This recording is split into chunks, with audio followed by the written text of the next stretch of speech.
आणि यावेळेला थेट आपण गोळीबार मैदानातून यावेळेला दृश्य पाहतो आहोत। खेडमध्ये आज मुख्यमंत्र्यांची सभा आयोजित करण्यात आलेली आहे। थेट प्रक्षेपण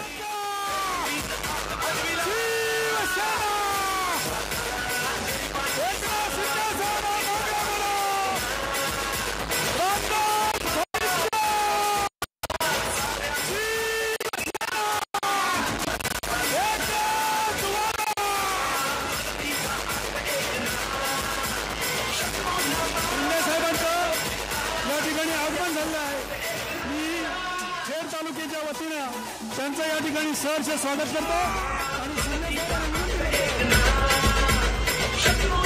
शिंदे साहेबांचं या ठिकाणी आगमन झालं आहे। मी खेड तालुक्याच्या वतीनं त्यांचं या ठिकाणी सहर्ष स्वागत करतो आणि शिंदे साहेबांना विनंती करतो की महाराष्ट्राचा आराध्य दैवत छत्रपती शिवाजी महाराजांना पुष्पहार अर्पण करावा।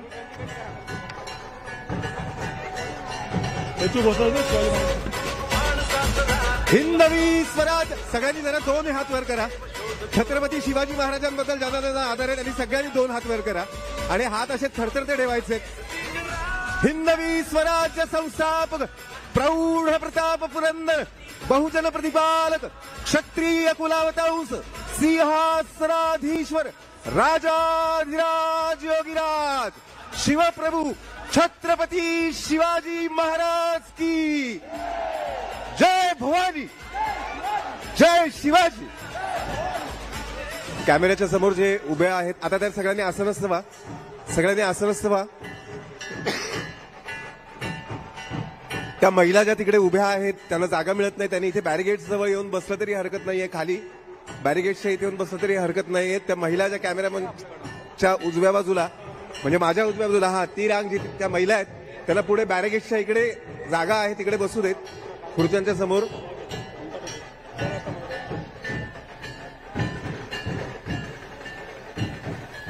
तर खेड इथल्या गोळीबार मैदानातून थेट प्रक्षेपण मुख्यमंत्र्यांच्या आज होणाऱ्या सभेचं अगदी काही क्षणांपूर्वी ड्रोनच्या माध्यमातून टिपलेली दृश्य आपण पाहिली। अतिशय भरगच्च अशा प्रकारची ही सभा यावेळेला पार पडणार आहे हे या दृश्यांच्या माध्यमातून दिसतंय। स्वागत करावं। निष्ठावंतांचा एल्गार असं म्हणत या सभेचं आयोजन करण्यात आलेलं आहे। त्यामुळे आज मुख्यमंत्री एकनाथ शिंदे या सभेदरम्यान काय बोलतात याचंही थेट प्रक्षेपण आपण खेड या ठिकाणाहून गोळीबार मैदानातून न्यूज 18 लोकमत वर यावेळेला पाहतोय। एकनाथजी शिंदे साहेब यांचं स्वागत करावं। मुख्यमंत्र्यांचं यावेळेला स्वागत केलं जात आहे आणि आजच्या सभेचं आयोजन रामदास कदम यांनी केलेलं आहे।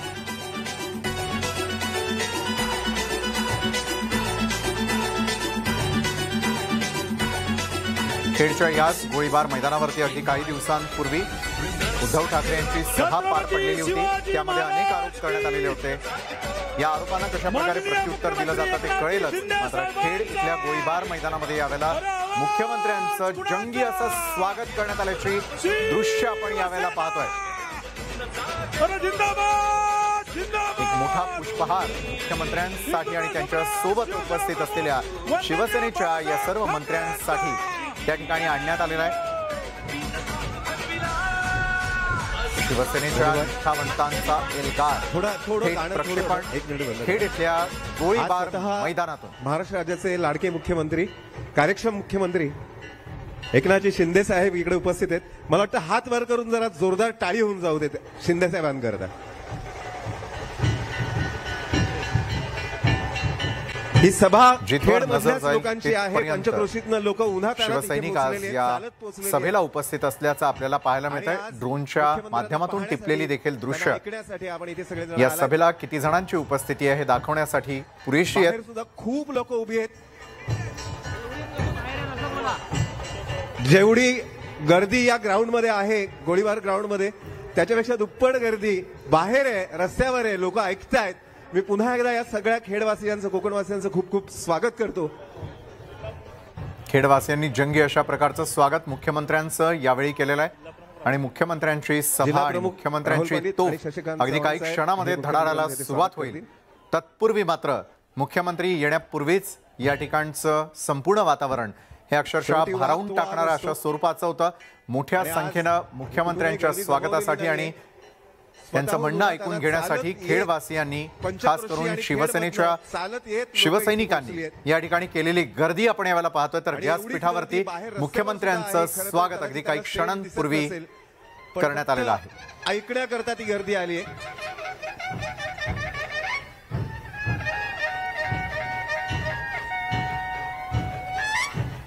अतिशय पारंपरिक पद्धतीने मुख्यमंत्र्यांचं स्वागत त्या ठिकाणी करण्यात आलेलं आहे। मुख्यमंत्र्यांच्या स्वागतासाठी पुष्पहार घेऊन आलेले अनेक कार्यकर्ते, त्यांच्याकडून सुरू असलेला सत्कार आपण यावेळेला पाहतोय।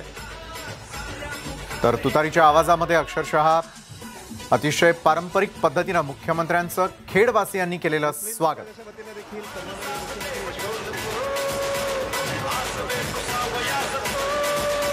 मुस्लिम समाजाच्या वतीने हा सत्कार आपण इथे मुख्यमंत्री साहेबांचा करतोय। मुस्लिम समाजाच्या वतीने, यानंतर कुणबी समाजाच्या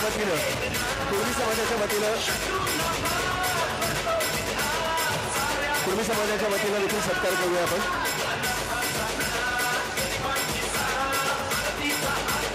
शिवसेनेचे खेडमधील विविध पदाधिकारी, त्यांच्याकडून यावेळेला स्वागत केलं जात आहे मुख्यमंत्र्यांचं।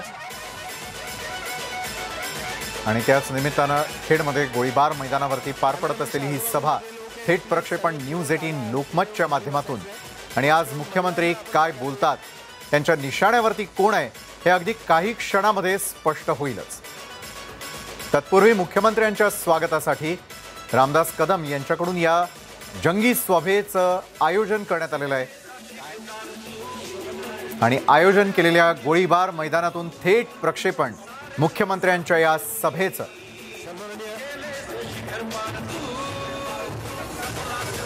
आणि अगदी काही क्षणामध्ये मुख्यमंत्री काय बोलतात हे ऐकण्यासाठी महाराष्ट्रातली जनता देखील तितकीच आतुर। ढोल ताशे थांबवायचे, जरा ढोल ताशे थांबवा।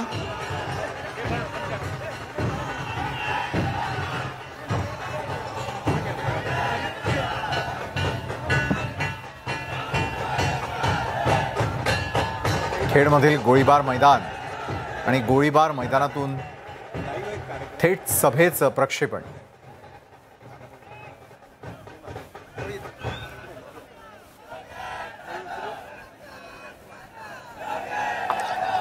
प्रौढ प्रताप पुरंदर क्षत्रिय कुलावतांस सिंहासनाधीश्वर राजाधिराज छत्रपती शिवाजी महाराज की जय भवानी।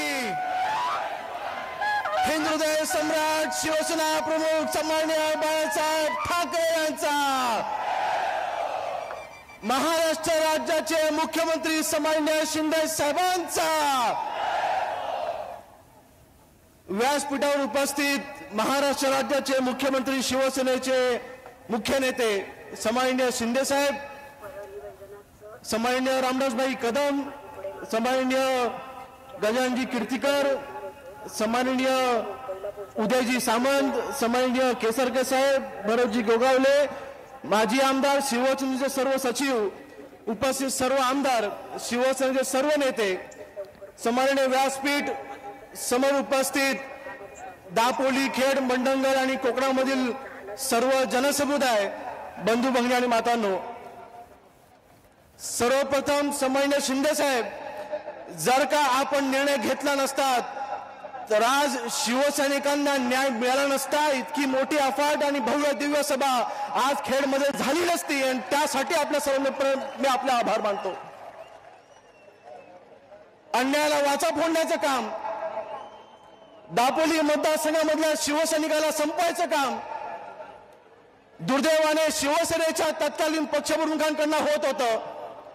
2.5 वर्ष दापोली मतदारसंघामधला कोकणामधला शिवसैनिक भरकडला जात होता। राष्ट्रवादी वाढली तरी चालेल, परंतु रामदेव आणि योगेश कदम संपला पाहिजे ह्या वृत्तीला आपण तिथे आळा घातलात, आपण आम्हाला आधार दिलात, शिवसेनेला आधार दिलात आणि म्हणून ही आज भव्य दिवस सभा होऊ शकले। त्यामध्ये आपले कोटी कोटी आभार मी पुन्हा एकदा मानतो। हा दिवस आम्हाला बघायला मिळाला नसता। 2.5 वर्ष निवडून यायच्या अगोदरपासून योगेश कदम संपेल ह्यासाठीचे प्रयत्न सुरू होते। नेते म्हणून रामदासभाईंना संपर्कचं कडक कारस्थान मातोश्रीमध्ये रचलं जात होतं, पण रामदासभाई नंतर त्यांचा मुलगा देखील संपला पाहिजे असे प्रयत्न तिथे केले जात होते. दापोलीच्या मडनगरच्या नगरपंचायतच्या निवडणुका लागल्या, शिवसैनिकांवरती अन्याय झाला, परंतु शिवसैनिक लढला आणि 10 अपक्ष नगरसेवक शिवसेनेचे आपण तिथे अपक्ष निवडून आणले. ही ताकद आपण त्यावर तिथे 2 नगरपंचायत मध्ये आपण दाखवली. वारंवार आमच्यावरती अन्याय. जगामध्ये असा कुठला पक्ष नसेल त्या पक्षाचा पक्षप्रमुखच त्याच्या आमदाराला संपायला निघाला होता, अशी आमची दुर्दैवी आमची अवस्था झाली होती. सर आपण हा निर्णय घेतला नसता, योगेश कदमांचं भाषण करत नसता, आम्ही संपलो होतो.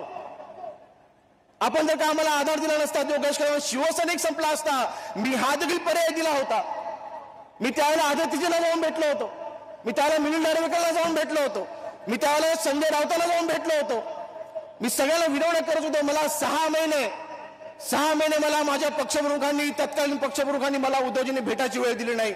6 महिने मी फेरपांडे फेऱ्या मारत होतो. नेत्या शिवसेना नेत्या रामदासभाईंचा मुलगा, ज्या रामदासभाईंनी समाजने बाळासाहेबांच्या उजवा हात म्हणून काम केलं, महाराष्ट्रामध्ये शिवसेना रुजवली, कोकणाचा ढाणा वाघ म्हणून रामदासभाईंची संबंध महाराष्ट्रामध्ये ओळख निर्माण झाली, अशा नेत्याचा मुलगा 6 महिने फिरत होता. मला न्याय मिळाला नाही. हा संपेल कसा असे प्रयत्न सुरू होते. सगळं बघितलं मी, सगळं अनुभवलं, काय करायला हवं होतं मी नेमकं. परंतु एक दिवस शिंदे आपण निर्णय घेतला, आम्ही आपल्या सोबत आलो आणि शिवसैनिकांना न्याय मिळाला. आम्ही ही भूमिका स्वीकारली नसती, आमच्या मतदारसंघामध्ये शिवसेना संपली असती, परंतु त्याही पेक्षा वाईट कोकणाचा विकास देखील खुंटला असता. मी मुद्दावर आपल्याला सांगतोय, गेल्या 5 तारखेची सभा झाली. मला त्यावर मला काय जास्त वाच्यता करायची मला गरज नाही.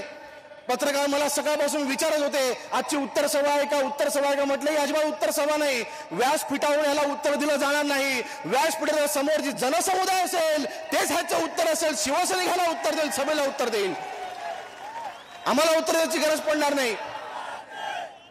मरगळलेली सभा 5 तारखेला झाली. आजची सभा ही जिवंत सभा आहे, हे महाराष्ट्राला चित्र दिसलंय. उगाच आमच्या नादी लागू नका. योगेश कदम हा कोकणचा ढाण्यावाग रामदासभाईंचा बछडा आहे, फाडून काढल्याशिवाय राहणार नाही. आमच्यामध्ये ताकद आहे, आमच्यामध्ये ताकद आहे. मतदारसंघ आम्ही जिवंत केला. 2014 साली दापोली मतदारसंघ राष्ट्रवादीच्या घशात गेला होता, भगवा खाली उतरला होता. तो भगवा पुन्हा एकदा डोळ्याने फडकवायचं काम आमच्या शिवसैनिकांनी केलं आणि त्याच शिवसैनिकांना संपवायचं काम आमच्याच पक्षप्रमुखांकडनं सुरू होतं, आमच्याच पक्षप्रमुखांकडनं सुरू होतं. किती मोठं दुर्दैव.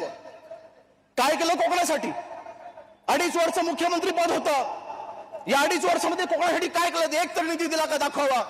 आमची 100 पत्र आहेत, माझ्या मतदारसंघामधले विषय आहेत. संबंध शिंदे साहेब वाचन करतील, बोलतील, मी आधी काय बोलणार नाही त्याच्यावरती, पण साहेब आमची आता अपेक्षा वाढलेली आहे, कोकणाची अपेक्षा वाढलेली आहे. आज आम्ही कोकणाचे आमदार म्हणून काम करत असताना आम्हाला अधिक काही नको आहे. आज काही गुहागरमधनं काही माकडे येतात, आमच्याकडे येऊन भाषणे करून जातात, परंतु ह्या माकडांनीच तिथे विधिमंडळामध्ये काही विषय मांडले होते. 3,500 कोटीची मागणी उद्धवजींकडे केली होती. त्यांच्या मागणीला उद्धवजींनी केराची टोपली दाखवली, साधा उल्लेख देखील सभागृहामध्ये 2.5 वर्षामध्ये कोकणाचा केला नाही, उल्लेख देखील केला नाही. निधी तर राहिला बाजूला. आज कोकणाची अपेक्षा वाढलेली आहे. सर आम्हाला फक्त एकच आहे, आमचं रामदासभाईंनी हाती घेतलेला विषय एक सिंचनाचा विषय, आपण त्याची आज घोषणा करावी, आम्हाला विशेषतः निधी उपलब्ध करून द्यावा अशी आमची कळकळीची विनंती आहे. सर आमचं कोकण मागे राहिलंय, त्याला प्रमुख कारण म्हणजे आम्ही सिंचनामध्ये खूप मागे आहोत. आमच्या तरुण बेरोजगार, आमच्या मुलांना इथे हाताला काम नाही. आम्हाला टीका करण्यामध्ये मला जास्त वेळ घालवायचा नाही. आज इथे इतका मोठ्या व्यासपीठावरती मनोगत व्यक्त करत असताना मला माझ्या मतदारसंघाचा आणि कोकणाचा विकास फक्त मला दिसतो. मला अन्न कुठे टिकायला मला माझ्या भाषणाची मला वेळ घालवायची नाही अजिबात. हेच उत्तर आहे ना. इतका मोठा जेवढी जनता आतमध्ये आहे त्यापेक्षा दुप्पट जनता ही बाहेर उभी राहिली आम्ही बघितलेली आहे. अनेक माझ्या मतदारसंघामध्ये अनेक गाड्याने बसत अजून थांबलेल्या आहेत, त्यांना आतमध्ये येता येणार नाही कारण इतका मोठा जनसमुदाय इथे उतरलेला आहे. हेच उत्तर झालं. परंतु साहेब आमच्या अपेक्षा तर वाढलेल्या आहेत. आज ह्या दापोली मतदारसंघामध्ये मी आपला शब्द देतो, आमदार म्हणून शब्द देतोय. दापोली मतदारसंघामध्ये 2024ला कोणाच्या बापाची हिंमत नाही हा भगवा फडकवला खाली उतरवण्याची. आम्ही हा डोळ्याने फडकवून पुन्हा एकदा दाखवू. कोणाची हिंमत नाही. ग्रामपंचायत निवडणुका असतील, अन्य स्थानिक स्वराज्य संस्था निवडणुका असतील, आम्ही विजय प्राप्त केलेला आहे. 48 ग्रामपंचायतींपैकी जवळपास 37 ग्रामपंचायतीवरती आम्ही शिवसेनेचा भगवा फडकावलेला आहे. आता 2 महिन्यापूर्वीच्या निवडणुका झाल्या. कसलं राजकारण करताय? पहिल्या 2.5 वर्षानंतर 3 वर्षानंतर बाहेर पडले आणि पहिली सभा खेडमध्ये घ्यायची तुम्ही हिंमत दाखवली. तुम्ही चुकलात. होय तुम्ही चुकलात. तसं जर का तुम्ही सभा आम्हाला डिवसलेला आहे, आता आम्ही शांत बसणार नाही, आता शिवसैनिक शांत बसणार नाही. पेट्रोल उठायचं की नाही? ह्यांना पराभव दाखवायचं की नाही? ह्यांना आपण पराभव दाखवायचा आहे. ह्यांचा झेंडा फडकता कामा नये, फक्त भगवा झेंडा फडकता दिसला पाहिजे. ही शपथ घेऊन आज आपण सर्वांनी इथून बाहेर पडायचंय. आमच्या मतदारसंघामध्ये अनेक प्रलंबित विषय आहेत. कुणबी समाज आमच्या मतदारसंघामध्ये मोठ्या प्रमाणात आहे. 70% कुणबी समाज आहे. कोकणामध्ये 70% कुणबी समाज असताना ह्या समाजाला न्याय द्यायचं काम आपण करावं अशी माझी कळकळीची विनंती तुम्हाला. आमच्या मतदारसंघापुरता विषय आहेत, परंतु हा विषय कोकणाचा आहे. अनेक आमचे समाज आहेत. मागच्या 5 तारखेच्या सभेसाठी मुस्लिम समाजाला दिशाभूल करण्यासाठी काही पत्रकं काढली गेली, फक्त दिशाभूल करण्यासाठी. जर का शिवसेना इथे उतरली नसती 90 सालामध्ये, रामदासभाईंसारखे नेते जर का कोकणामध्ये आले नसते, तर कोकणातल्या दंगली कधी थांबल्या नसता. भाईचारा निर्माण करायचं काम हिंदू आणि मुस्लिम समाजामध्ये रामदासभाईंनी केलं. अशा रामदासभाईंना संपवण्याचं काम प्रयत्न तुम्ही केला होता. परंतु मुस्लिम समाज हा आपल्या पाठीशी कमी पण उभा आहे. मला समाजाचं राजकारण करायचं नाही. मला समाजाचं अजिबात राजकारण करायचं ती शिकवण आमच्यावरती नाही. वंदनीय बाळासाहेबांचे संस्कार आमच्यावरती आहेत आणि वंदनीय बाळासाहेबांचे संस्कार घेऊनच हा योगेश खैरे आणि सर्व शिवसैनिक कायमस्वरूपी राजकारणामध्ये राहू. काही अफवा पसरवतात, अनेक अफवा पसरवण्याचा प्रयत्न झाला.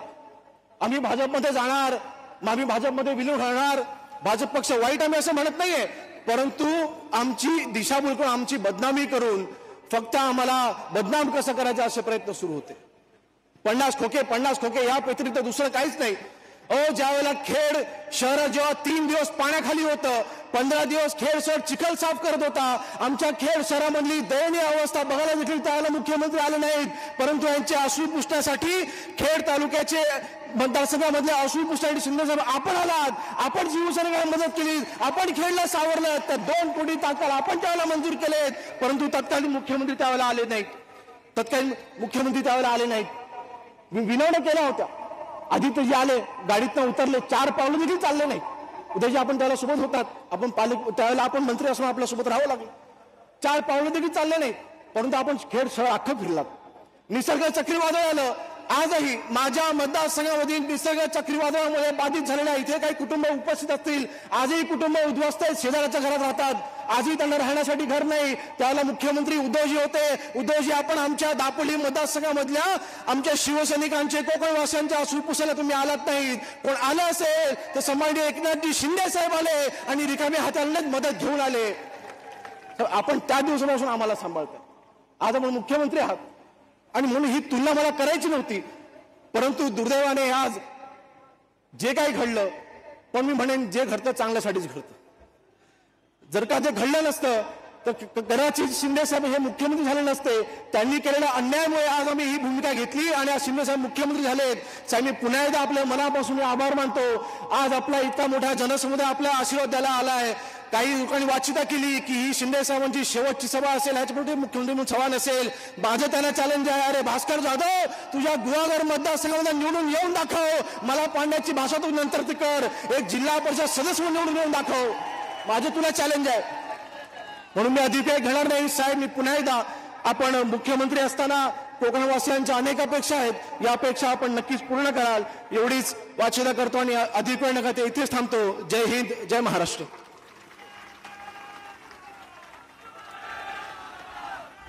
धन्यवाद दादा. योगेश दादा आगे बढ़ो, योगेश दादा आगे बढ़ो. यानंतर महाराष्ट्र राज्याचे उद्योग मंत्री व रत्नागिरी व रायगडचे पालकमंत्री सन्माननीय उदयजी सामंत साहेबांना मी विनंती करतो की आपण सभेला संबोधित करावं.